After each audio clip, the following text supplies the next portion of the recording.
Hello sa inyong lahat. Ako si Aina. Ang bida sa kwentong ibabahagi ko ngayon ay palaging naghahangad na maging isang mabuting asawa at mapagmahal na ina. Maalagaan ang kanyang pamilya sa lahat ng posibleng paraan. Pero nakaramdam siya ng kahungkagan at pagkaligaw sa loob niya. Nalilito tungkol sa kahulugan ng buhay. Pagkatapos manampalataya sa Diyos, nakaunawa siya ng ilang katotohanan at nagsimulang aktibong gawin ang kanyang tungkulin bilang isang nilikha. Gayunpaman, dahil naging abala siya sa kanyang tungkulin at hindi niya maalagaan ang kanyang pamilya sa lahat ng oras, nakonsensya siya at hindi mapalagay. At binitiwan pa nga niya ang kanyang tungkulin para makabawi sa kanyang pamilya. Nang mabasa niya ang mga salita ng Diyos, saka lang niya naunawaan kung ano ang dapat hangarin ng mga tao sa buhay para magkaroon ng tunay na halaga at sa wakas ay napalaya ang kanyang puso.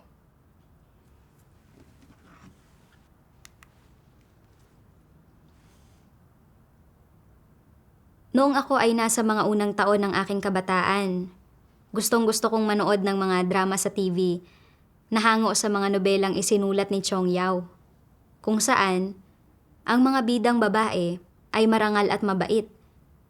At gaano man kasakit o kahirap ang buhay, nananatili sila sa tabi ng kanilang mga asawa at pamilya at nagtatrabaho sila ng walang pagod at walang reklamo para paglingkuran sila. Minamahal sila at hinahangaan ng mga manonood at nag-iwan sila ng malalim na impresyon sa akin. Bukod pa rito, ang paghubog at edukasyong natanggap ko mula sa aking pamilya ay unti-unting nagparamdam sa akin na dapat ilaan ng isang babae ang kanyang buhay para sa kanyang asawa at mga anak at alagaan ng mabuti ang buong pamilya. At ito ang ibig sabihin ng pagiging isang mabuting babae. Pagkatapos kong ikasal, araw-araw, bukod sa pagpasok sa trabaho, palagi akong abala sa pagluluto ng lahat ng pagkain at paglalaba at paglilinis para sa aking pamilya. At masusi kong inaasikaso ang pang-araw-araw na pangangailangan ng aking asawa at mga anak. Araw-araw, taon-taon, gaano man kahirap o nakakapagod, hindi ako kailanman nagreklamo. Talagang nasisiyahan sa akin ang biyenan kong babae at ang asawa ko. At pinupuri ako ng mga kamag-anak at kapitbahay bilang isang marangal at mabuting asawa. Bagamat nakatanggap ako ng papuri mula sa aking pamilya at mga pagbati mula sa mga tao sa paligid ko, hindi ako gaanong masaya sa loob ko. Sa halip, madalas akong nakakaramdam ng pagod at kahungkagan dahil sa mga pasanin ng aking pamilya. At minsan, tinatanong ko ang sarili ko, ganito ba talaga dapat ang mamuhay? Noong 2008, tinanggap ko ang gawain ng makapangyarihang Diyos sa mga huling araw. At hindi nagtagal, nagsimula akong gumawa ng aking mga tungkulin sa iglesia. Makalipas ang 3 taon, nahalal ako bilang leader ng iglesia at araw-araw ay kailangan kong umalis ng maaga at umuwi ng gabi dahil abala ako sa gawain ng iglesia. Minsan, kapag gabi na ako nakakauwi, hindi nasisiyahan sa akin ang asawa ko at ang biyenan ko naman ay hindi ako pinapansin. Para mapanatili ang imahe ng isang mabuting asawa at manugang na mayroon sila sa akin, pagkatapos kong tapusin ang gawain ko sa iglesia, umuwi ako at nagmamadaling maglinis ng bahay at tumulong sa biyenan ko sa mga gawaing bahay. Araw-araw akong abala. Wala akong oras para magbasa ng mga salita ng Diyos at minsan pa nga ay nakakatulog ako sa mga pagtitipon. Sa puso ko, alam kong bilang isang nilikha, dapat kong tuparin ang aking mga tungkulin. Pero pakiramdam ko rin na ang isang babae ay dapat maging isang mabuting asawa at mapagmahal na ina at alagaan ng mabuti ang pamilya. At na kung hindi ko maaalagaan ang aking pamilya, hindi ako magiging isang mabuting babae Kukutsain ako ng iba at hindi ako patatahimikin ng aking konsensya. Dahil dito, ang puso ko ay palaging nalilimitahan at okupado ng mga usapin sa pamilya at hindi ko mailaan ang sarili ko sa aking mga tungkulin.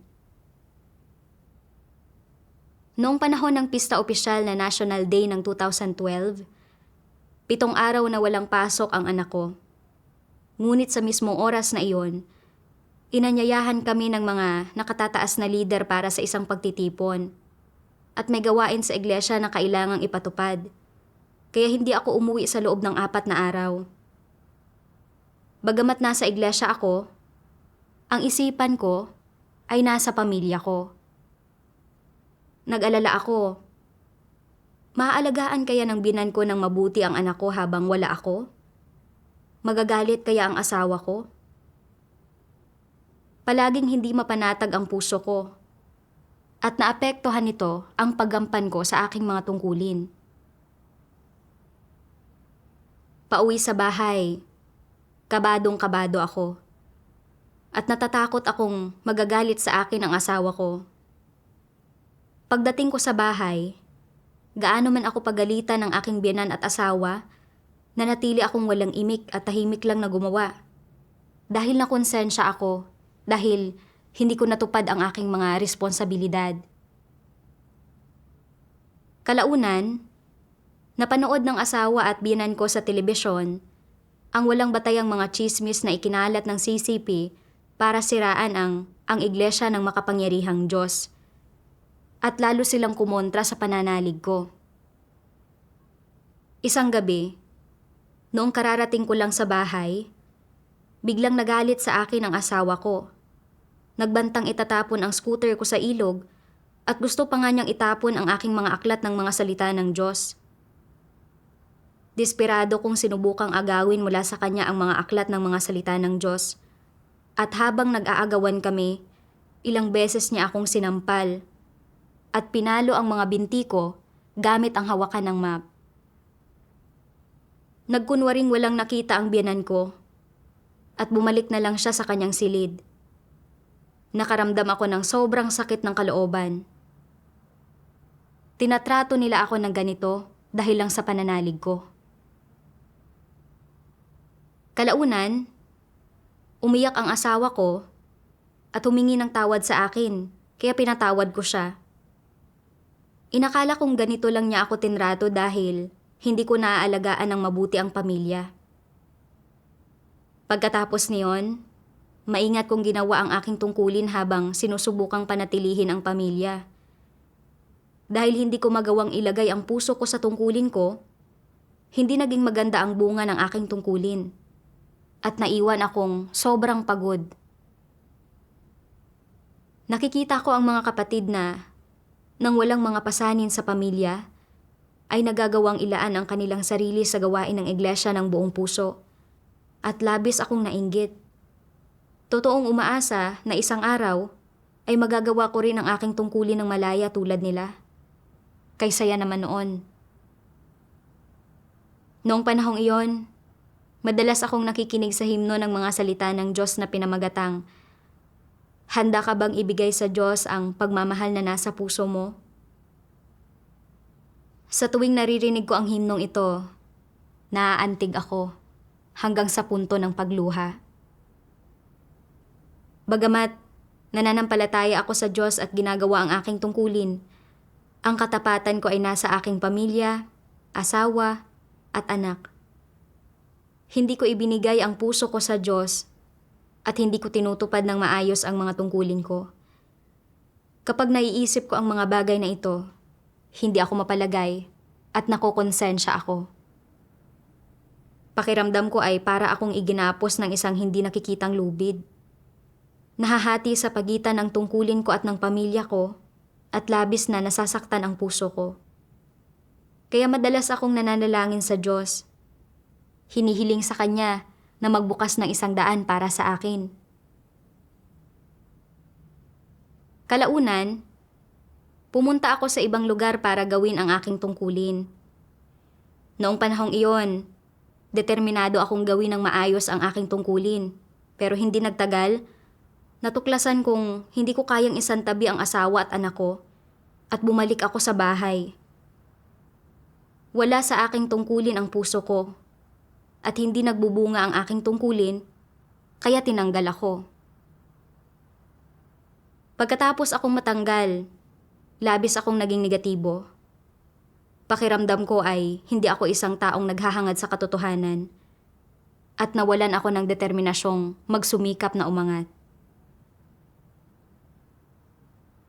Makalipas ang ilang buwan, nakipagbahaginan sa akin ang leader at isinaayos na gumawa ako ng mga tungkuling nakabatay sa teksto. Nakaramdam ako ng kaba at saya. Iniisip na ang tungkuling ito ay isang pagtataas mula sa Diyos. Ngunit kung magiging mas abala ang tungkuling ito, hindi ako makakauwi ng madalas. Paano naman ang aking asawa at anak? Masakit din ang binti ng biyenan ko ngayon.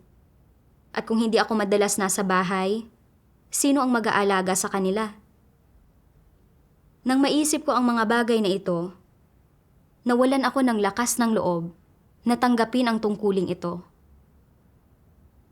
Alam kong hindi madaling dumating ang tungkuling ito at na kung mawawala ito sa akin, maaring hindi na uli ako magkaroon ng pagkakataong gawin ito. Kaya nanalangin ako sa Diyos. Diyos ko, dati, paulit-ulit kong inaantala ang aking tungkulin para alagaan ang aking pamilya. At ito'y nagdulot sa iyo ng kalungkutan at pagkadismaya. Sa pagkakataong ito na gawin ang tungkulin ko, gusto kong magsumikap na matugunan ang iyong mga hinihingi.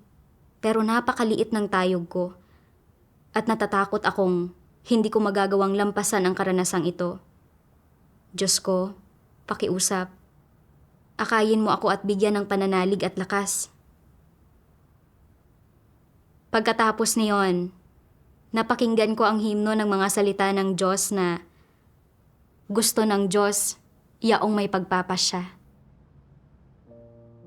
Habang sumusunod sa praktikal na Diyos, kailangan nating taglayin ang determinasyong ito.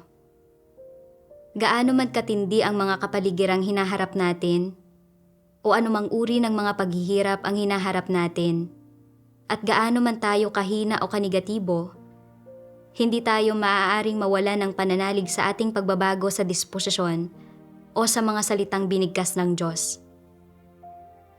Nangako ang Diyos sa mga tao, at hinihingi nito sa kanila na magkaroon ng determinasyon, pananalig, at pagtitiyaga upang makayanan ito. Ayaw ng Diyos sa mga duwag. Gusto niya ang mga taong may determinasyon. Kahit pa nakapagbunyag ka ng maraming katiwalian, kahit pa gumawa ka na ng maraming pasikot-sikot, o nakagawa ng maraming pagsalangsang, nagreklamo tungkol sa Diyos, o mula sa loob ng relihiyon ay lumaban ka sa Diyos, o nagkimkim ng kalapastanganan laban sa Kanya sa iyong puso at iba pa. Hindi tinitingnan ng Diyos ang lahat ng iyon. Tinitingnan lang ng Diyos kung hinahangad ba ng isang tao ang katotohanan at kung makapagbabago siya balang araw. Binigyan ako ng mga salita ng Diyos ng pananalig at labis akong naantig. Hindi tiningnan ng Diyos ang aking mga nakaraang kabiguan, kundi kung mapapahalagahan ko ba ang pagkakataong gawin ang aking tungkulin at tunay na magsisi ngayon. Gusto ng Diyos ang mga taong may determinasyon. Hindi ako pwedeng maging duwag sa pagkakataong ito at hindi ko na pwedeng biguin muli ang Diyos. Handa akong pahalagahan ang pagkakataong ito na gawin ang aking tungkulin.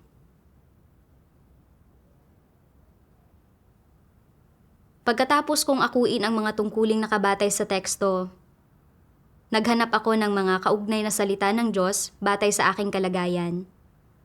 Nabasa ko ang 2 sipi ng mga salita ng Diyos.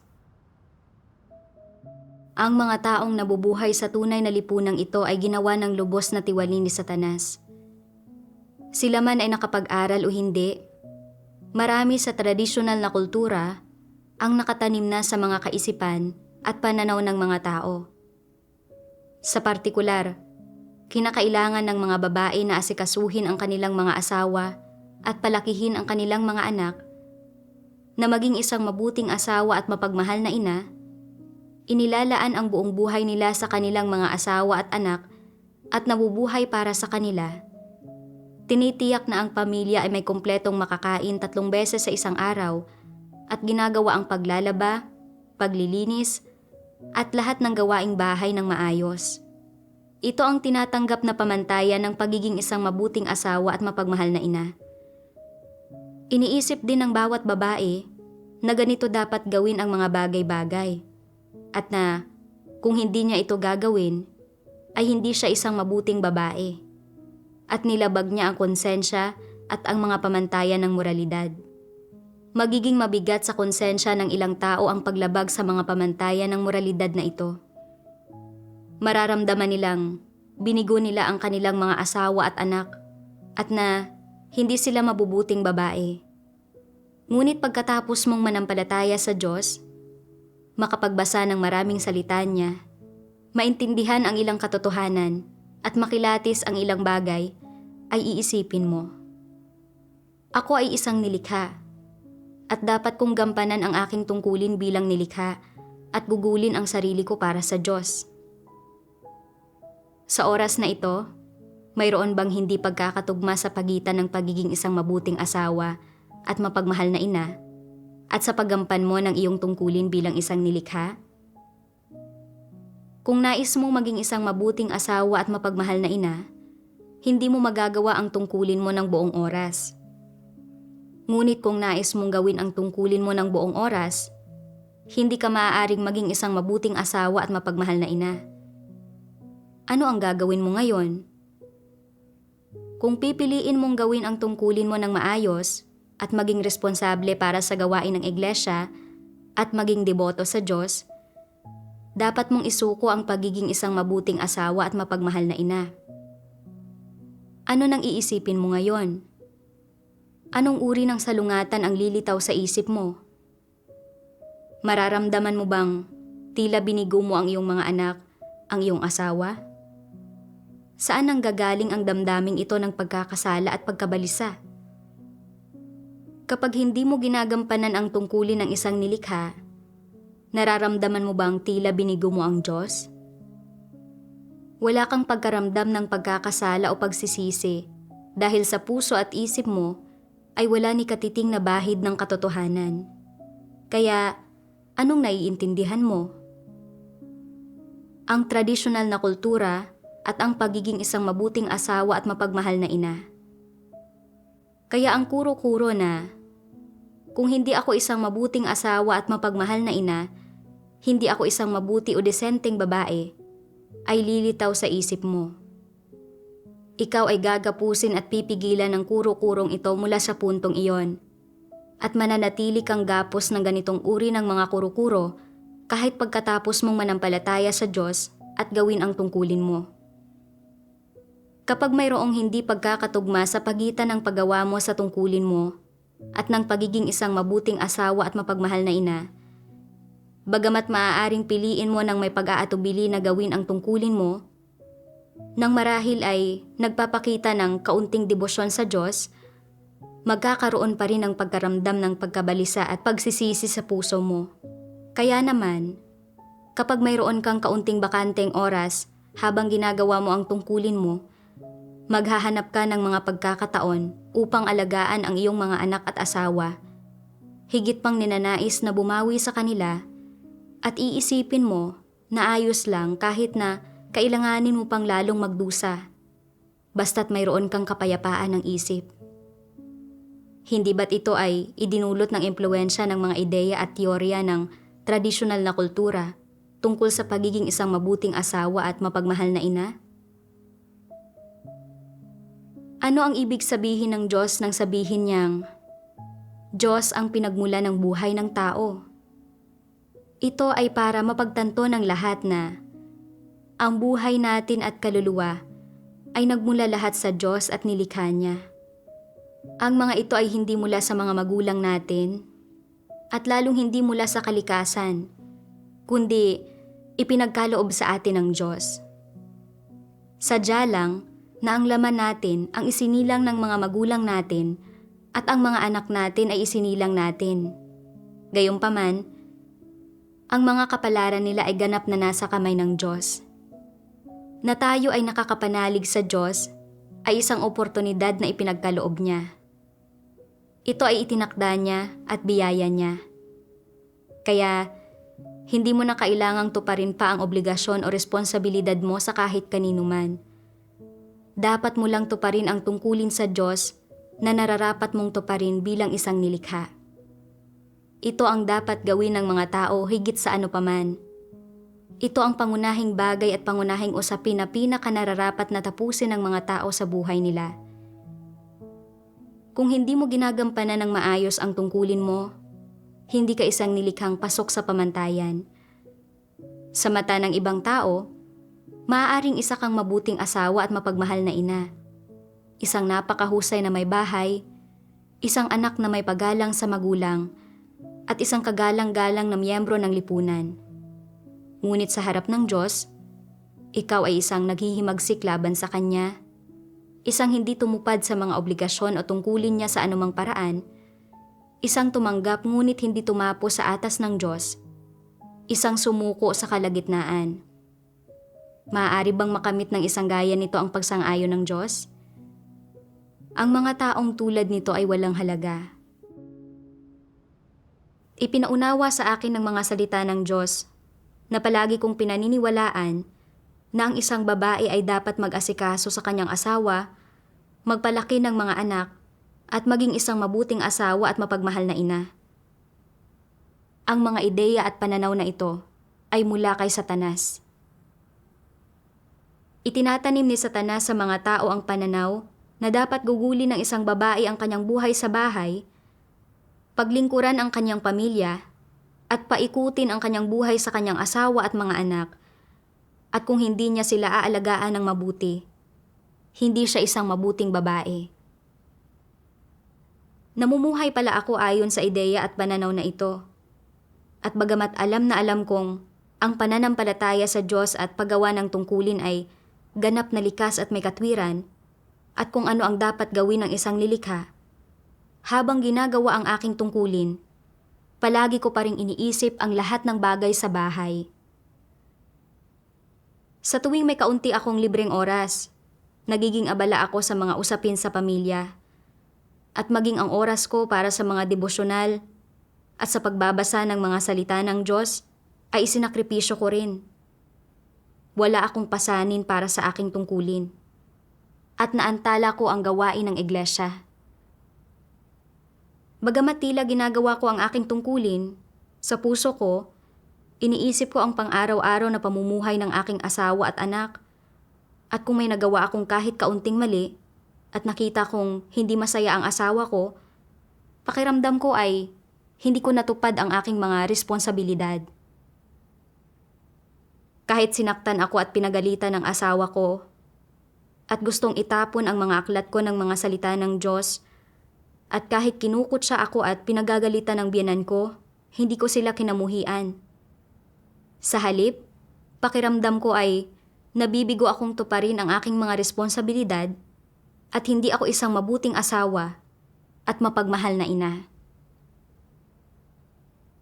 Sa realidad, sa kanyang mga salita, hindi kailanman hiniling ng Diyos sa mga babae na maging isang mabuting asawa at mapagmahal na ina. Ang hinihingi ng Diyos ay hangarin natin ang katotohanan, tuparin ng maayos ang tungkulin ng isang nilikha, at kumplituhin ang ating mga responsibilidad at misyon. Hindi ko naunawaan ang katotohanan, at itinuring kong katotohanan ang mga maling kaisipan ni Satanas, hanggang sa punto na itinuring kong isang wastong bagay ang pagiging isang mabuting asawa at mapagmahal na ina, at itinuring ko ang pagganap ng tungkulin ng isang nilikha bilang isang bagay na karagdagan lamang. Hindi ako nakaramdam ng anumang pagkakautang o pagkabalisa sa hindi ko paggawa ng tungkulin ko ng maayos. Ngunit kapag hindi ko naaalagaan ng mabuti ang aking pamilya, pakiramdam ko ay binibigo ko sila. Lumalabas na ang aking mga pananaw at ideya ang problema. Ang buhay ng tao ay mula sa Diyos at isinaayos ng Diyos na maparito ako sa mundong ito na may mga responsibilidad na dapat kong tuparin at isang misyon na dapat kong isakatuparan.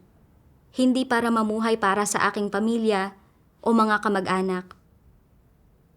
Kung namuhay ako para maging isang mabuting asawa at mapagmahal na ina, at para alagaan ng mabuti ang aking pamilya, at hindi ko man lang magawa ang tungkuling dapat kong ginagawa, kung gayon, ako na ang pinakamakasariling tao at isang taong kinamumuhian at kinasusuklaman ng Diyos. Sa paglipas ng mga taon, napakaraming oras ang nasayang ko sa pagsisikap na maging isang mabuting asawa at mapagmahal na ina. At nawalan ako ng maraming pagkakataong gawin ang aking mga tungkulin. Hindi na ako pwedeng mamuhay pa ng gayon. Kalaunan, sinadya kong ilagay ang aking puso sa aking tungkulin. At minsan, kapag naiisip ko ang mga bagay sa bahay, nananalangin ako sa Diyos at hinihiling sa Kanya na protektahan ang puso ko para magawa kong unahin ang tungkulin ko. At bago ko pa namalayan, pumapayapa na ang puso ko. Paminsan-minsan, umuwi ako para tumulong sa pag-aayos sa mga bagay-bagay.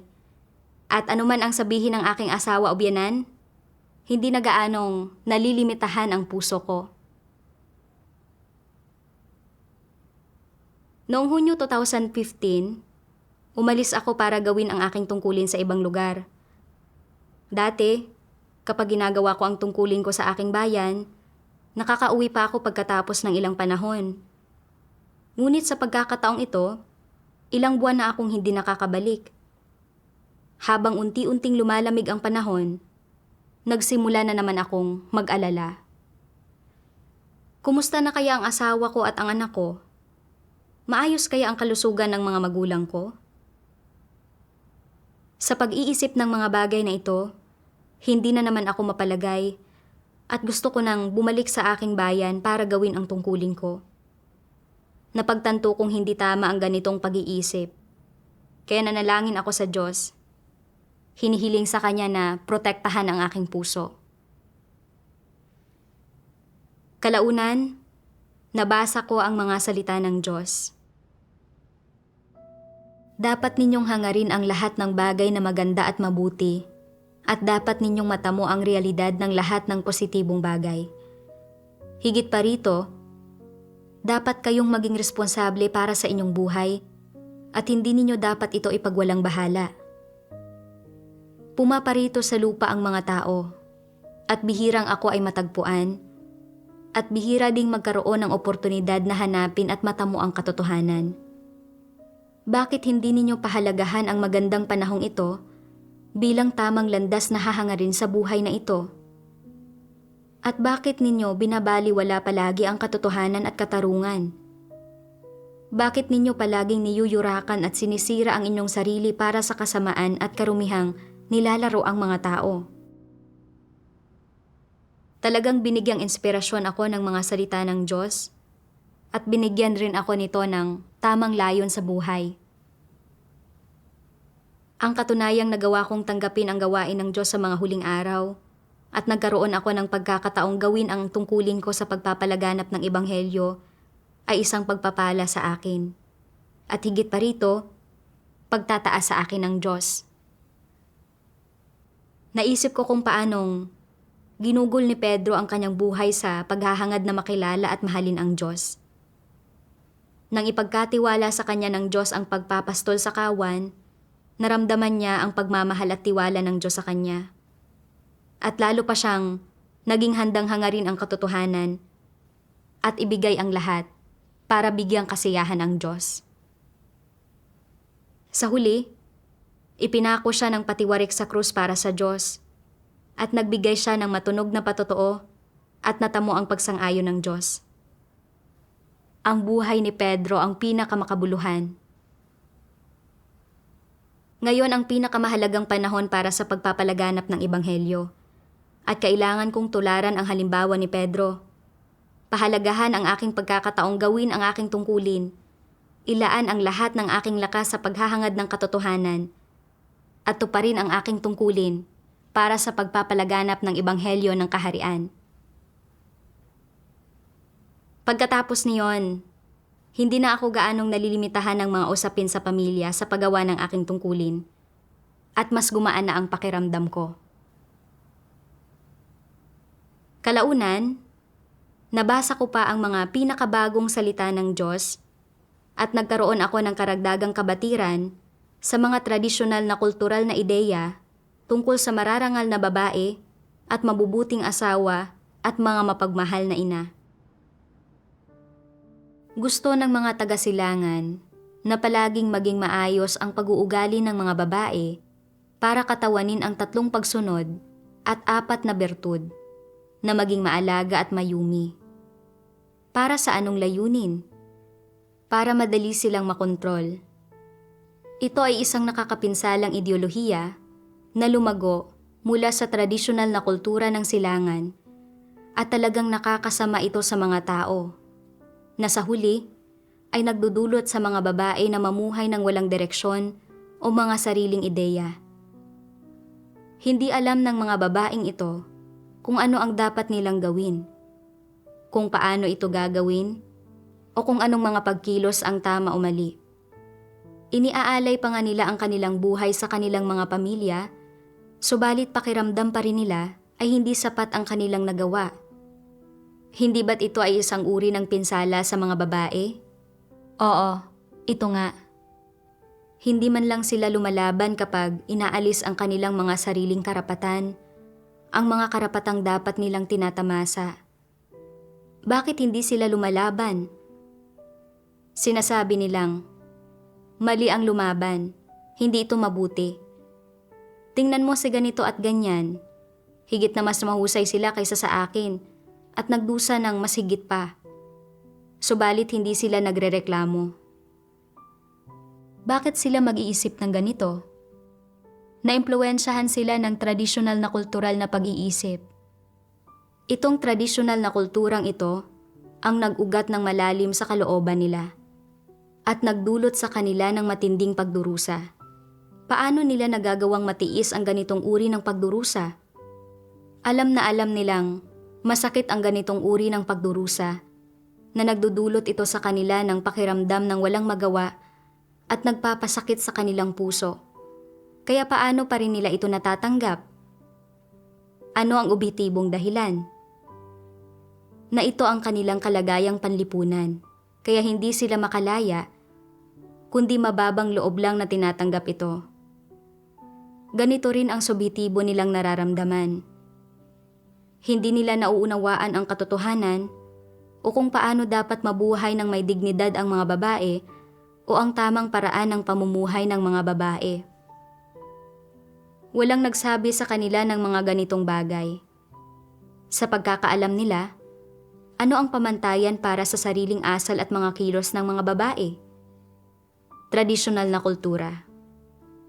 Iniisip nilang kung ano ang ipinamana sa mga henerasyon ay tama at na kung may lumalabag dito, dapat na kondinahin ang kanilang konsensya. Ito ang kanilang pamantayan. Subalit tama ba talaga ang pamantayang ito? Dapat bang ilagay ito sa mga panipi? Oo, dapat. Hindi naaayon ang pamantayang ito sa katotohanan.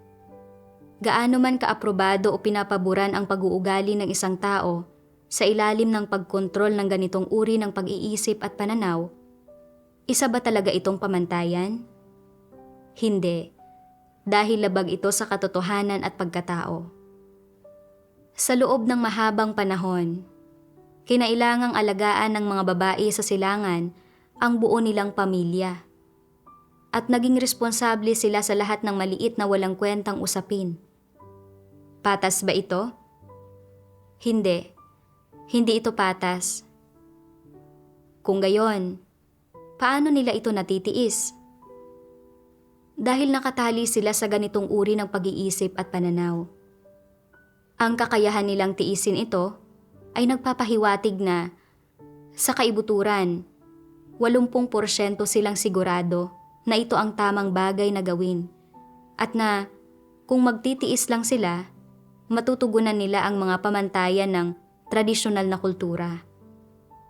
Kaya tumatakbo sila patungo sa direksyon na iyon, patungo sa mga pamantayang iyon. Kung sa kaibuturan nila, naisip nilang mali ito at hindi nila ito dapat gawin, na hindi ito naaayon sa pagkatao at na lumabag ito sa pagkatao at sa katotohanan, magagawa pa rin ba nila ito? Hindi nila magagawa. Kailangan nilang mag-isip ng paraan para makalayo sa mga taong iyon at na hindi maging mga alipin nila. Subalit hindi mangangahas ang karamihan ng kababaihan na gawin ito. Ano ang iniisip nila? Na kaya nilang mabuhay nang wala ang kanilang komunidad. Subalit, magdadala sila ng kakilakilabot na stigma kung aalis sila at magdurusa ng ilang partikular na kahihinatnan. Pagkatapos timbangin ito, iniisip nila na kung gagawin nila ito, pagchichismisa ng kanilang mga kasamahan ang tungkol sa kung paanong hindi sila marangal, kukundinahin sila ng lipunan sa ilang partikular na paraan at magkakaroon ng ilang partikular na opinyon tungkol sa kanila at ang lahat ng ito ay magdudulot ng mga seryosong kahihinatnan. Sa huli, pinagninilayan nila ito at iniisip, mas mabuting pagtiisan na lang ito. Kung hindi, dudurugin ako ng bigat ng pagkondena. Ganito ang mga babaeng tagasilangan sa bawat henerasyon. Ano ang kinakailangan nilang tiisin sa likod ng lahat ng mabuting gawang ito? Ang pagkakait ng kanilang dignidad at karapatan bilang tao. Naaayon ba sa katotohanan ang mga kaisipan at pananaw na ito? Hindi naaayon ang mga ito. Hindi naaayon sa katotohanan ang mga ito. Pinagkaitan sila ng kanilang dignidad at karapatang pantao at nawala ang kanilang integridad, ang kanilang independiyenteng pamumuhay at ang mga espasyo para sa pag-iisip, at ang kanilang mga karapatang magsalita at ipahayag ang mga sarili nilang pagnanais. Lahat ng ginagawa nila ay para sa mga taong iyon sa tahanan. Ano ang layunin nila sa paggawa nito? Para matugunan ang mga pamantayang hinihingi ng tradisyonal na kultura sa mga babae at para purihin sila ng ibang tao. Tinatawag silang mabubuting asawa at mabubuting tao. Hindi ba't isa itong uri ng pagpapahirap? Oo, isa itong uri. Tama ba o baluktot ang paraang ito ng pag-iisip? Baluktot ito. Naaayon ba ito sa katotohanan? Hindi ito naaayon. Pagkatapos basahin ang mga salita ng Diyos, talagang nakumpirma ang aking mga nararamdaman. Ako nga mismo ang uri ng taong inilalantad ng Diyos, na labis na napinsala ng tradisyonal na kultura ni Satanas. Mula pa noong bata ako, ang mga imahe ng mararangal at mababait na bidang babae sa mga drama sa TV ay nag-iwan ng malalim na impresyon sa akin.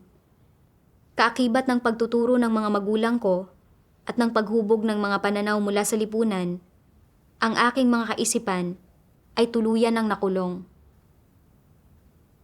Itinuring kong pamantayan na dapat kong matugunan bilang isang babae ang pagiging isang mabuting asawa at mapagmahal na ina, at ang pag-aasikaso sa aking asawa at pagpapalaki ng aking anak, at pinanghawakan ko ang mga bagay na ito bilang mga positibong bagay.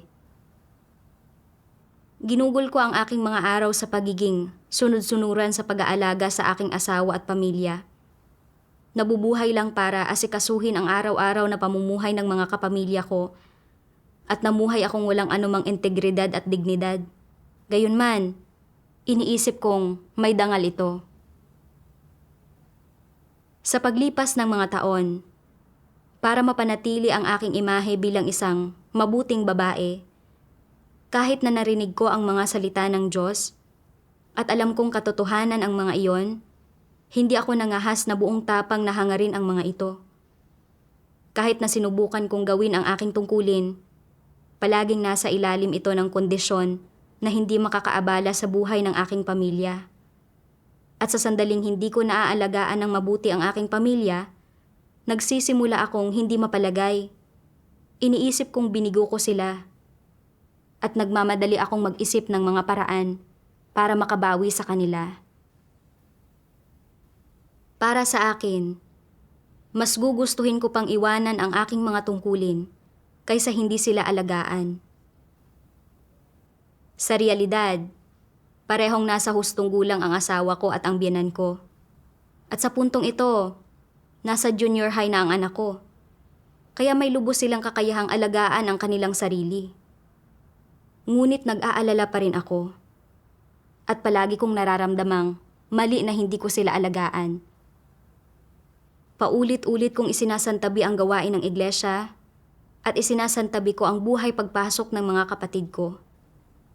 Talagang kamuhi-muhi ako at kaawa-awa. Ang pananampalataya sa Diyos at paggawa ng ating mga tungkulin ay ganap na likas at may katwiran. Malinaw na nilalabanan ng pamilya ko ang Diyos at pinipigilan ako sa paggawa ng mga tungkulin ko. Ngunit sa halip na kilatisin sila, inakala ko pang nagkamali ako sa hindi pag-aalaga sa kanila ng mabuti habang ginagawa ang mga tungkulin ko at nakonsensya ako. Sa wakas ay nakita kong ang mga tradisyonal na kultural na ideyang ito ay talagang nakapipinsala sa mga tao at na lubusan nilang binaluktot ang aking pag-iisip na naging dahilan para hindi ko makilala ang itim sa puti at ang tama sa mali.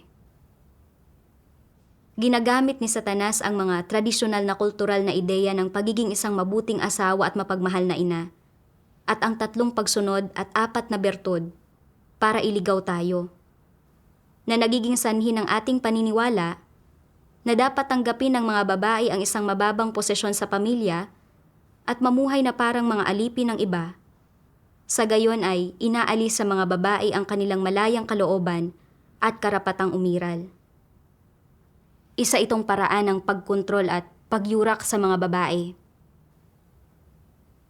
Hindi ko lang talaga makita ng malinaw ang mga bagay na ito. Kaya patuloy akong napipinsala at nakokontrol ng mga tradisyonal na kultural na ideyang ito.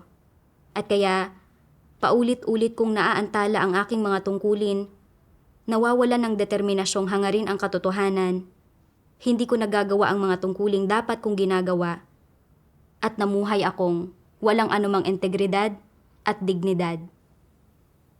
Kung magpapatuloy ito, mauuwi lang ako sa pagkakatiwalag ng Diyos kapag natapos na ang kanyang gawain. Nang mapagtanto ko ang mga bagay na ito, naging handa akong itakwil si Satanas mula sa kaibuturan ng aking puso at hindi na mamuhay ayon sa mga tradisyonal na kultural na ideyang ito. Pagkatapos ay nabasa ko pa ang mga salita ng Diyos. Nilikha ng Diyos ang malayang kalooban para sa sangkatauhan. At ano ang mga kaisipang nagmumula sa malayang kaloobang ito? Naaayon ba ang mga ito sa pagkatao? Dapat kahit papaano ay naaayon ang mga kaisipang ito sa pagkatao. Bukod dito, nilayon din niyang magkaroon ang mga tao ng tumpak na pananaw at pangunawa sa lahat ng tao, pangyayari at bagay sa takbo ng kanilang buhay at pagkatapos ay makapili ng tamang landas para mabuhay at sumamba sa Diyos. Ang pamumuhay sa ganitong paraan ay ibinigay ng Diyos at dapat na tamasahin. Gayunpaman, ang mga tao ay pinaghihigpitan, ginagapos, at binabaluktot ng mga tinatawag na tradisyonal na kultura at moral na mga kasulatang ito sa kanilang buong buhay. At sa huli ay nagiging ano sila? Nagiging mga puppet sila ng tradisyonal na kultura. Hindi ba't dulot ito ng hindi pagkaunawa ng mga tao sa katotohanan? Oo, ganoon nga.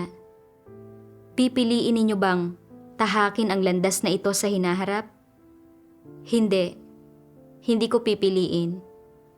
Kaya, paano ka dapat kumilos? Nang naaayon sa mga prinsipyo. Siyempre, tamang kumilos ng naaayon sa mga prinsipyo. At dapat mong tratuhin ang lahat ng naaayon sa mga prinsipyo. Tratuhin sila bilang mga kapatid kung nananampalataya sila sa Diyos. At bilang mga walang pananampalataya kung hindi sila nananampalataya. Walang dahilan para sirain mo ang iyong sarili, baluktutin ang iyong integridad, o isuko ang iyong dignidad at mga karapatan sa pamamagitan ng pag-aalay ng iyong buhay para sa kanila. Hindi sila karapat-dapat para dito. May isa lang sa mundong ito na karapat-dapat na pagugulan mo ng iyong buhay. Sino ito? Ang Diyos. Bakit? Dahil ang Diyos ang katotohanan at ang kanyang mga salita ang pamantayan para sa pag-iral, sariling asal at mga kilos ng tao. Hanggat mayroon kang Diyos at mga salita ng Diyos, hindi ka lilihis at magiging tumpak ka sa kung paano ka aasal at kikilos. Ito ang pangwakas na epekto na naisa sa katuparan ng mga salita ng Diyos sa isang tao pagkatapos silang mailigtas. Talagang nagbigay liwanag sa puso ko ang mga salita ng Diyos. Isinasaayos ng Diyos ang pag-aasawa para sa mga tao upang matupad nila ang kanilang mga responsibilidad sa pamilya, hindi para gawing alipin ang mga tao, at lalong hindi para hayaang mamuhay ang sinuman para sa iba. Sa pag-aasawa, parehong may sariling mga responsibilidad at obligasyon ang asawang lalaki at asawang babae. At hindi kailangang pagbigyan ng isa ang damdamin ng isa pa. Ano man ang papel na ginagampanan ko sa pagsasama naming mag-asawa at sa pamilya, iyon ay isang responsibilidad lamang na dapat kong tuparin. Kapag hindi abala ang gawain sa iglesia, maaari kong tuparin ang aking mga responsibilidad bilang asawa at alagaan ang pang-araw-araw na pangangailangan ng aking pamilya. Pero kapag naging abala na ang tungkulin ko at wala na akong oras para umuwi, dapat kong unahin ang aking tungkulin. Pagkatapos kong maunawaan ang mga bagay na ito, nakaramdam ako ng lubos na paglaya at kalayaan sa puso ko. Para bang biglang bumukas ang isang bintana sa puso ko na nagpuno sa akin ng liwanag. Ang mga salita ng Diyos ang umakay sa akin para makalaya mula sa pagkakagapos at pinsalang dulot ng tradisyonal na ideya ng pagiging isang mabuting asawa at mapagmahal na ina. Ngayon ay nagagawa ko ng tuparin ang aking tungkulin sa pagpapalaganap ng Ebanghelyo ng Kaharian. Ito ang pinakadakilang pagpapala sa aking buhay, at ito ang nagbibigay ng halaga sa aking buhay. Salamat sa Diyos.